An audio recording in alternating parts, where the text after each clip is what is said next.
There's a street in Oak Cliff where Dallas history is hiding in plain sight. It's called 10th Street. Today, you might notice vacant lots nearby, but those gaps used to be homes, churches, stores, and front porches. After emancipation, African American families built a Freedman's town here, one of the most important surviving examples of one in the entire country. By the early 1900s, East 10th had churches, schools, barbershops, grocery stores and drugstores, doctors, and a business district that served African Americans in Oak Cliff. Then Dallas cut right through it. Clarendon Avenue, I-35. It was demolition and disinvestment, and the neighborhood was badly damaged. But it wasn't erased.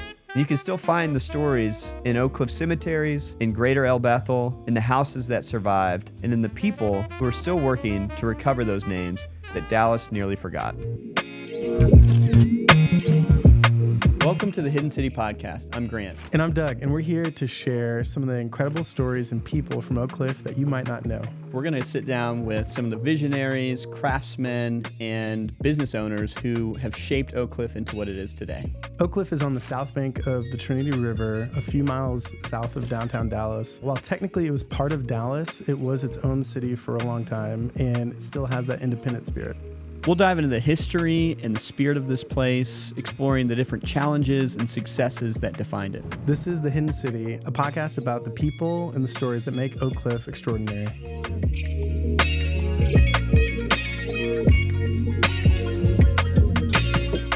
If you drive through 10th Street today, the gaps may be the first thing you notice. A house still standing besides a vacant lot, a church that remains active while the memory of the churches has to be carried by former members and descendants. A cemetery that reaches back into the earliest years of Oak Cliff, and streets that still hold the shape of a neighborhood even after roads, highways, and demolition, disinvestment changed the life around them. 10th Street carries one of the most important surviving Freedman town landscapes in the country.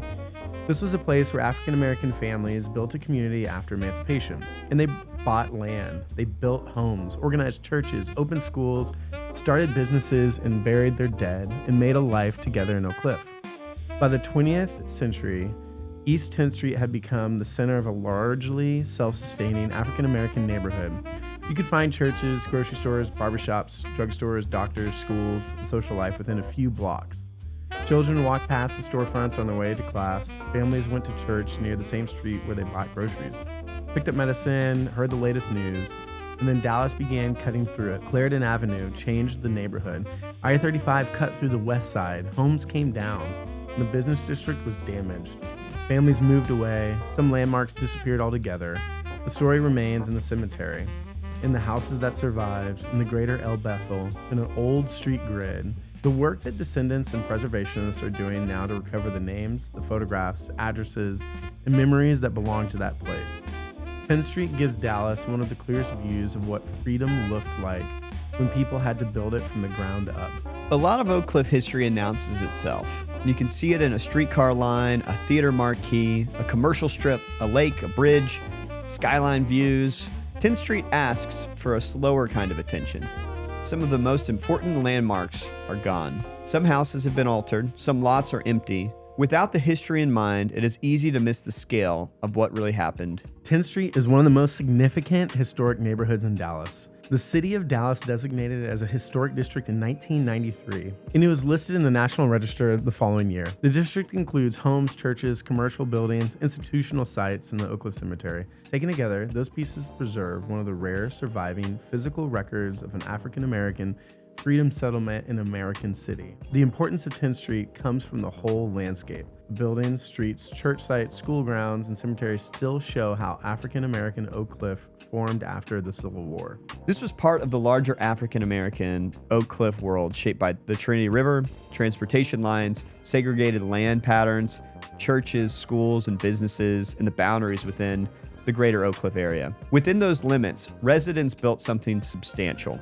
By the early 1900s, 10th Street had become a neighborhood where you could worship, shop, find medical care, go to school, run a business, and maintain a social life, all within that one community. That kind of independence took land ownership, churches and schools, and neighbors caring for each other in practical ways. In this episode, we want to tell that story, how 10th Street grew in the years after emancipation, how Elizabeth Chapel, Greater El Bethel, N.W. Harley and Oak Cliff Cemetery in East 10th Street shaped the community, how the houses themselves still tell a part of the story, and how later decisions by the city and the state fractured a neighborhood that had spent generations building itself. 10th Street is one of those places where the history of Oak Cliff becomes the history of Dallas, Texas, and the country. Before we get to 10th Street, it helps to understand what a freedman's town was. After the Civil War, freedom came with a basic question. Where could formerly enslaved people actually live? Emancipation ended legal slavery, but it did not automatically provide land, safety, political power, schools, or protection from violence. In many places, people who had been enslaved were expected to keep working the same land under new arrangements that often kept them poor and dependent. Across the South, freed people began building communities of their own. Some were called freedmen's towns. In Texas, many were also called freedom colonies. They formed in different ways. Some grew on the edges of plantations, some developed near towns, some gathered around churches, schools, cemeteries, or land that African American families were able to buy. Some were rural farming communities, while others became neighborhood urban areas. It was fairly pragmatic. Land gave families a measure of stability. A church gave people a place to gather. A school gave children a future. A cemetery tied families to the ground. A neighborhood allowed people to help one another survive in a country where freedom was real, but often fragile. That is the national frame for 10th Street. Formerly enslaved people and their descendants used land, churches, schools, businesses, and family networks to build a place where life could have a measure of independence. The work was difficult because white society often restricted where black families could buy, borrow, build, and move. And even when black families acquired land, they faced violence, discrimination, informal intimidation, and later public policies that made reinvestment harder. A freedman's town was about the ability to make a community under pressure. This is one of the things that makes 10th Street so important. It still preserves enough of the landscape for us to understand the work that people did here. The story begins with land west of the Trinity. Before Oak Cliff became Oak Cliff, this area included ridges, creeks, farms, roads, and cemeteries. The wider landscape included Hoard's Ridge in the 1840s, where enslaved labor was part of the earliest Anglo settlement story in this part of Dallas County. So before 10th Street became an African American neighborhood, the land was already carrying the history of slavery. After the Civil War, freedom had to take physical form somewhere. It had to happen on land, on streets and in houses, in churches and schools, in places where people could gather.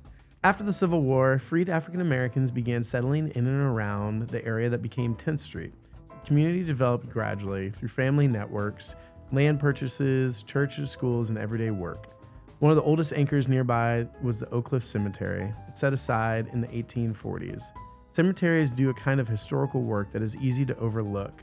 They hold names, family relationships, grief, and the memory of people who belong to a place long enough to bury the generations there. For 10th Street, the cemetery is part of the record. It says there was a community here before many people in Dallas knew how to talk about it. There's also a specific land story here. In the late 1880s, a 4-acre tract near the cemetery became known as Miller's 4 Acres. Anthony Boswell purchased lots there in 1888, and other early African American landholders and church trustees followed. For a time, African American land ownership in this part of Oak Cliff was largely confined to those few acres. That is a small piece of land, but small pieces of land can carry a lot of history.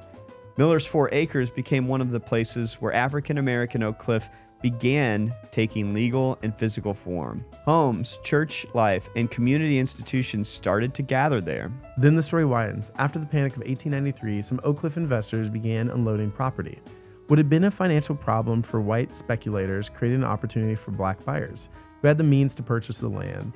10th Street began growing westward into the original Oak Cliff Plat, and over time the community became more than a narrow settlement around a cemetery. That is an important Oak Cliff turn. The collapse of one vision for Oak Cliff helped open room for another community to grow.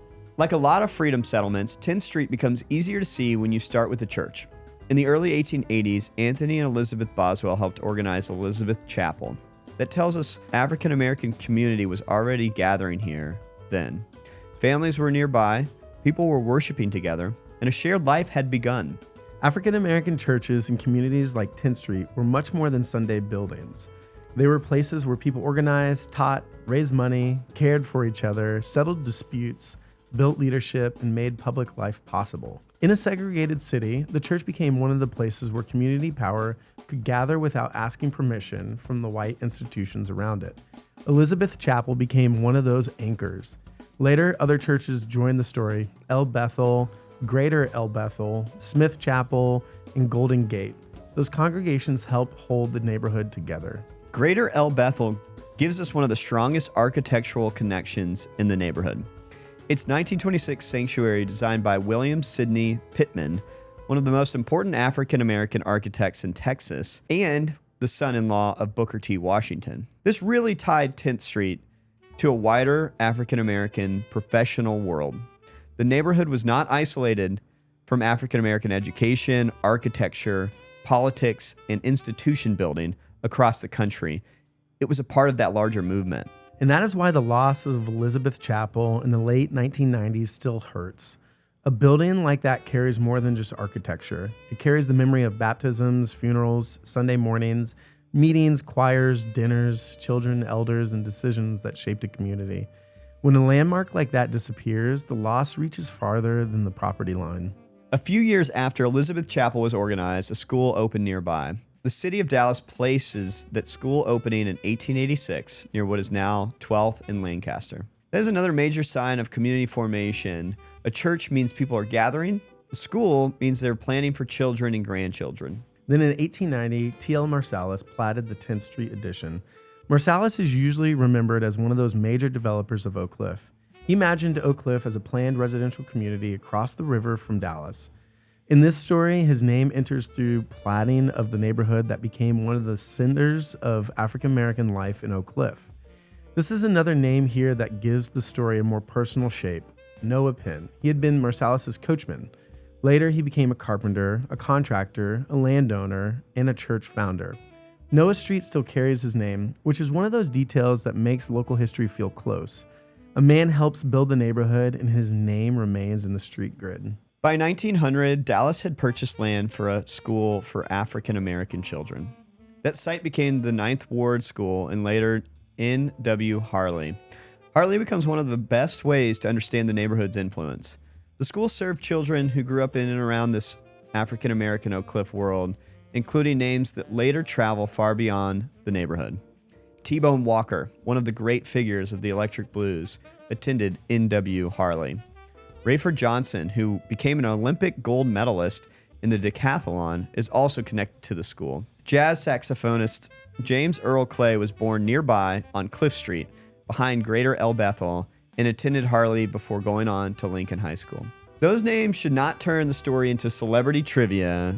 They show what a neighborhood can produce when there's a school, churches, families, music, and a community life concentrated in one place. So by the early 1900s, 10th Street had the pieces that every neighborhood needs: churches, a school, homes, streets, a cemetery, and a growing set of businesses. An African-American community that began around land and worship had become a town inside of Oak Cliff.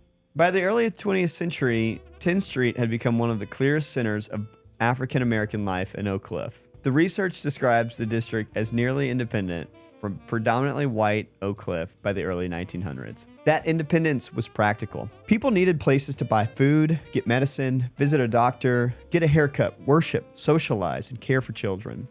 10th Street developed those places. There were doctor's offices, a maternity clinic, pharmacies, grocery stores, barbershops, cleaners, churches, saloons, nightclubs, and a commercial life along East 10th Street. Old city directories bring the world down to street level. Elizabeth Chapel at 1100 East 10th, Circle Drug Store at 1108, Palace Cleaners at 1114, Oak Cliff Garage at 1118, Smith Chapel at 1227. Those addresses make the story easier to picture. Someone could walk down East 10th and know that they're going to medicine, cleaning, worship, repair work, groceries, and conversation. A neighborhood is made out of those habits: where you stop, who you know by name, which doors you enter, which porch you pass by, and which corner carries the news. Later newspaper evidence shows that African-American readers in Oak Cliff could still find the Dallas Express at nearby businesses in the late 1940s, including Sagna Bean Grocery and Market on East 10th and Taylor Drugs on South Fleming. Newspapers were a part of civic life. They connected people to politics, church announcements, school news, business ads, obituaries, and the wider African American public sphere. 10th Street had a local life and a broader connection to African American Dallas. Then there are the smaller memories, which are often the ones that make the place feel most real. Simon Pentecost remembered Mrs. Wolf's lunch stand across from the Ninth Ward School, where children could get chili with beans for 5 cents. Lillian Thompson remembered that Wolf's used their own dining room because the school had no cafeteria. 5-cent chili sounds ordinary, but that detail tells you how the neighborhood worked. Children were going to school, the school lacked something basic, and a family helped fill the gap.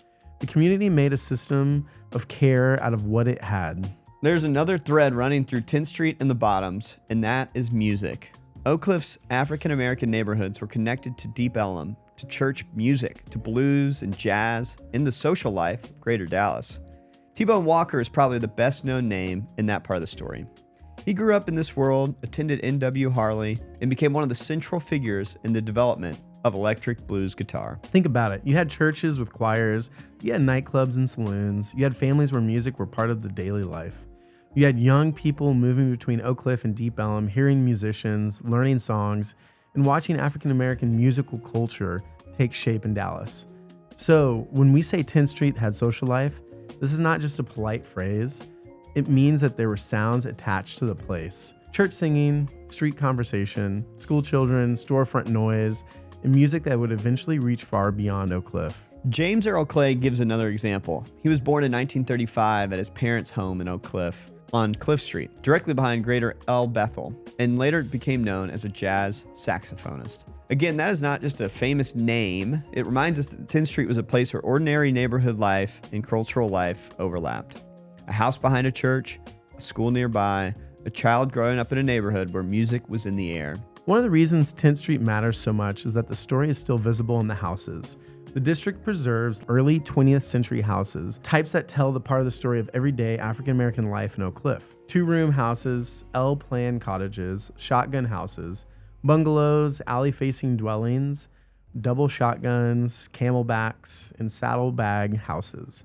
These were the modest homes, and modesty is part of the evidence. The houses show how residents adapted to small lots, limited resources, segregation, and unequal access to land and credit. A narrow house on a narrow lot reflects more than style. It reflects the conditions people were working within.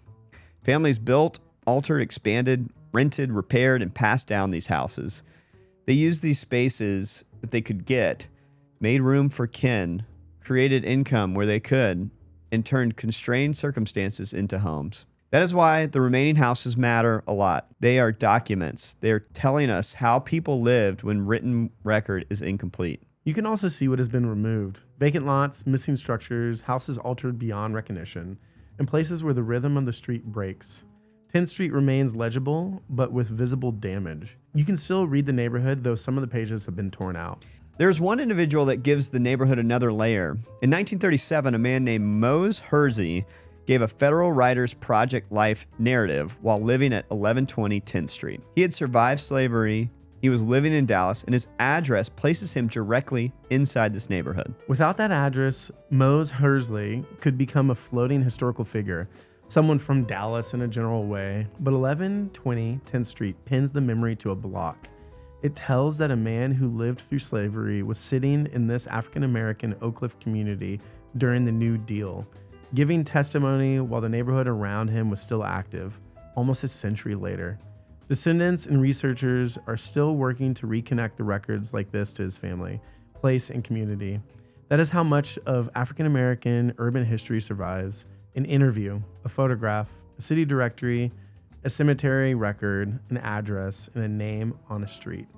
10th Street gives those fragments somewhere to land. The 10th Street story is full of building, but it is also a story of what happens when infrastructure arrives with political power behind it. Clarendon Avenue and I-35 did more than change traffic patterns.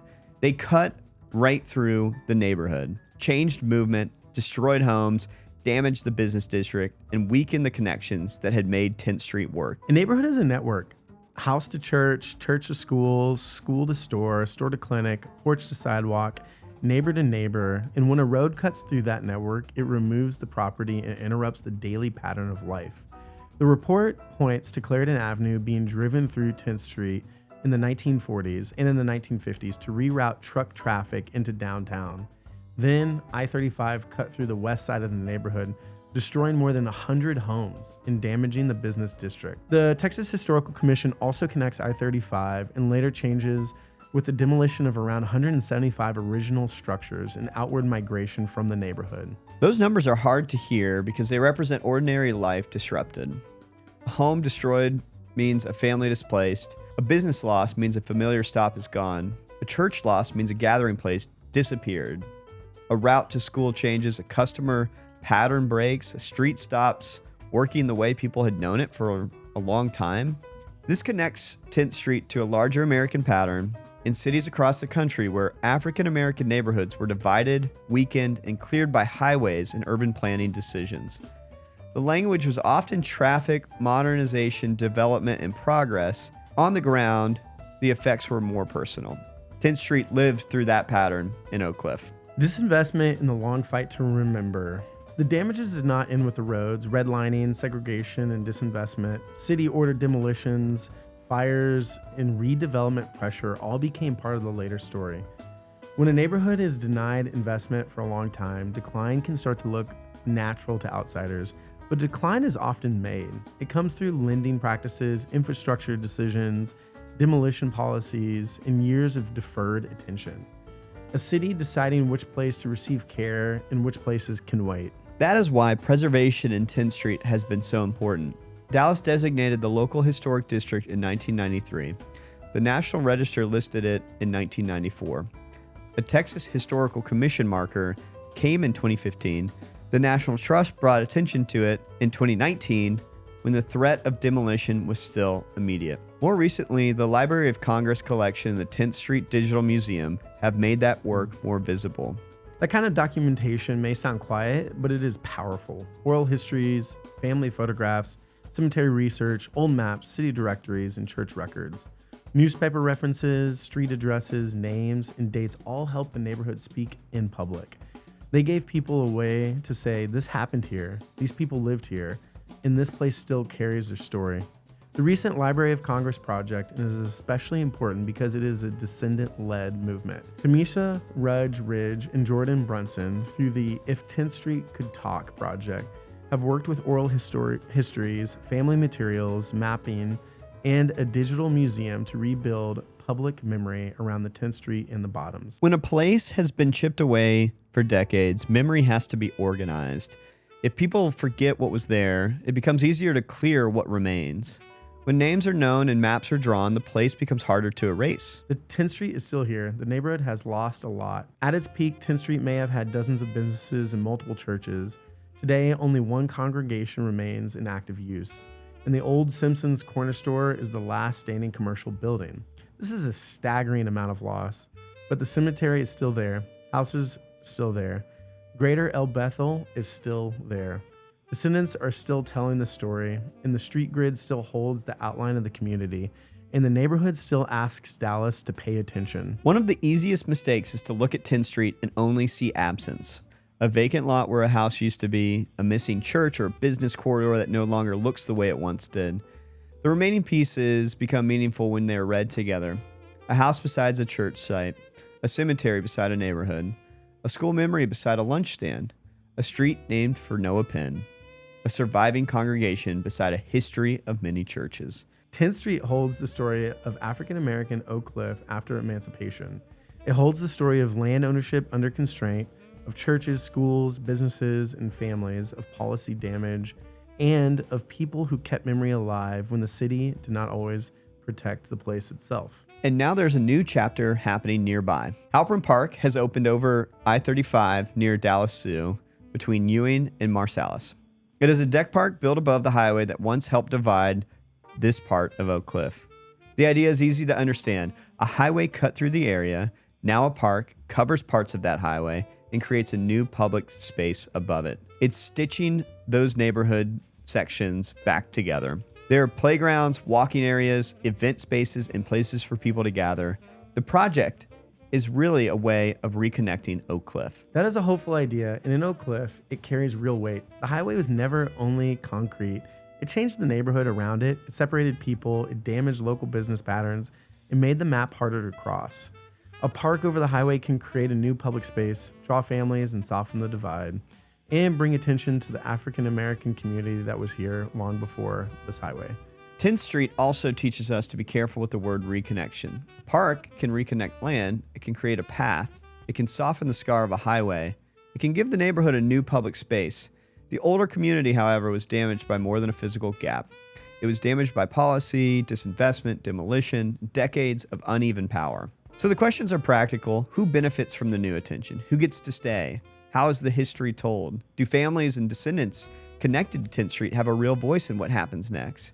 Does investment protect the people and memory already there, or does it make the place more attractive to everyone except the community that carried the history? That is the tension around Halpern Park. It can be a gift. It can also be a warning if the story beneath it is treated lightly. The park sits above the highway, but 10th Street sits beneath the larger question. Can Dallas repair without erasing? Can a new public space honor the neighborhood it is meant to reconnect? Can development bring life without pushing memory out? Those questions belong to this street, this cemetery, these houses, and these families, and this is part of Oak Cliff. If you drive through 10th Street too fast, you may only see what is missing. If you slow down, you can start to see what remains. Oak Cliff Cemetery, the memory of Elizabeth Chapel, Greater El Bethel, the school site, the old commercial corridor, the houses that still carry the shape of everyday African American life, the street name that remembers Noah Penn, the gaps left by highways and demolition, and the new park that rises above the road that once helped divide the area. 10th Street is a record of freedom after slavery. It shows how African American communities built land, churches, schools, businesses, and a neighborhood into a working community. It also shows how quickly a city can demand a place where infrastructure and development move without enough regard for the people already there. That is why the story has to be told with care. 10th Street was built by people whose names deserve to be known. It is sustained by churches, teachers, business owners, parents, children, neighbors, and families who made a life in Oak Cliff under conditions that they did not choose. And is still being carried by descendants and preservationists who know that memory needs more than sentiment. It needs names, maps, records, photographs, houses, markers, cemeteries, and people willing to keep saying what happened here. The final word on 10th Street should not be disappearance. The neighborhood is still there. Changed, damaged, and incomplete, but still here. In a city that has forgotten too much of its own past, that presence is important. 10th Street is still telling us what was built and is still asking what Dallas intends to protect. Hey, thanks for tuning in to this episode of The Hidden City. We hope you discovered something about Oak Cliff that you didn't know. If you enjoyed the show, I hope you subscribe to it on YouTube and then follow us on any of the podcasting platforms. Also, if you enjoyed it, please share with a friend, and thanks so much for tuning in.